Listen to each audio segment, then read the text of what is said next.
రే మామ, ఈ స్కామ్ ఎవరు ఎక్స్పోజ్ చేయలేదు. నేను ఒక యూట్యూబ్ ఛానల్ స్టార్ట్ చేసి అలాగే న్యూస్ రిపోర్ట్ స్టార్ట్ చేసి ఈ స్కామ్ నేను ఎక్స్పోజ్ చేస్తారా? నువ్వు న్యూస్ రిపోర్ట్ చేసి ఈ న్యూస్ని ఎక్స్పోజ్ చేసి నేను బతకనేస్తాను, చంపేస్తారా? ఏమరా నెగిటివ్గా మాట్లాడుతున్నావు? నీకేం బురుందరా? విషయం పక్కన పెట్టి నీకు రాజు ప్రతాప్ యూట్యూబ్ న్యూస్ రిపోర్టర్ తెలుసా? అతను హాస్పిటల్ గవర్నమెంట్కి ఎంతో ఫండ్స్ వస్తుందని, అతను హాస్పిటల్ మెయింటెనెన్స్ బాగలేదని అతన్ని చంపేశారు తెలుసురా? అవునరా? అలాగనే ఇతని పేరు చంద్రకర్. ఇతన్ని రోడ్డు స్కామ్ ఎక్స్పోజ్ చేసిన దానికి అతని ఇంట్లోనే సెప్టిక్ ట్యాంక్లో చంపేసేసింది. ఈ విషయం తెలుసా? నేను ఎప్పుడు ఈ న్యూస్ వినలేదు కదరా.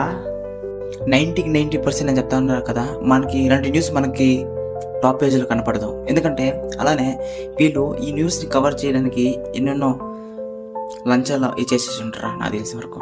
అలానే నీకు ఇతను తెలుసా? ఇతని పేరు మహారాష్ట్రకు చెందిన శశికాంత్.